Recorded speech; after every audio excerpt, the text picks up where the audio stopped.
he has the skill set to do it. He has the knowledge to do it. Haven't been in the program, so we can. He's the wild card for us. You know, we don't have him anywhere on the depth chart because he's basically he could be one at any position on the depth chart at the receiver position for us. So he's kind of a fill in the blank as everybody else develops. We feel this is the best unit we want to have on the field, or we want these guys on the field. We put him in. You know, we want this group to do something. He goes to that position. He might play X, H, Z. He can play any of the different receivers depending on what we're trying to. How the other guys develop, one, any sort of injuries we may have, two, and within the different packages of what we're trying to get accomplished with the guys who are on the field. How is Fred and Donald Gray after their off-season surgeries?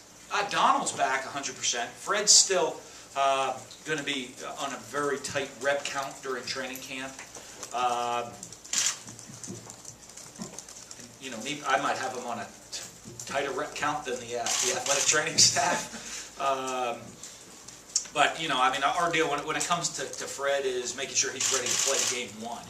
You know, I feel he could go out there today, play any of the positions, all three of our wide receiver positions, and be good. So I think, you know, his training camp's going to be very, very limited in things that he's going to do getting ready to get into the season, just making sure he's 100% healthy, which we expect.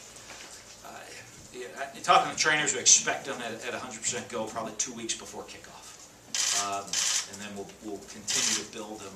Those last 2 weeks, I'll still protect him all the way. But he's going to be limited in what we have him do. Coach, it's time for 2 more. So make him good.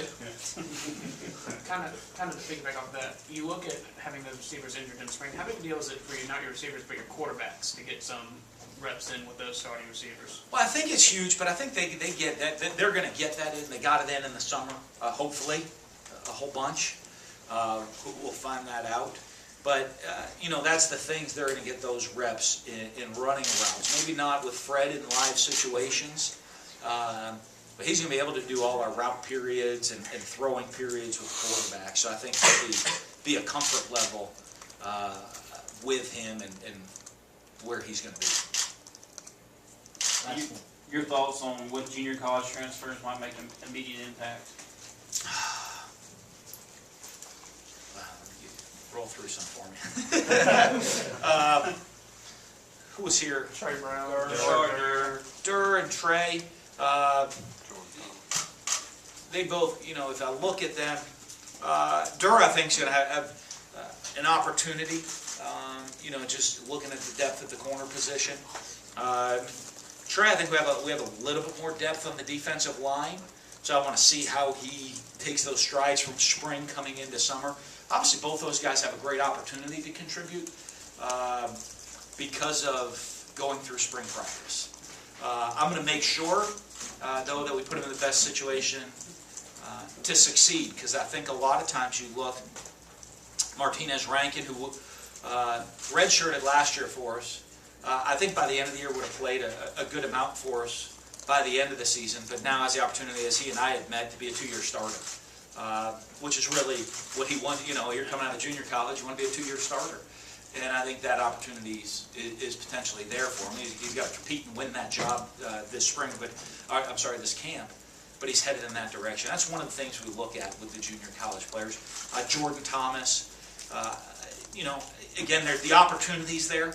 How fast he picks it up to become a big impact player, not having gotten to go through spring practice, we're gonna see. But the depth chart certainly gives him an opportunity to get on the field. All right.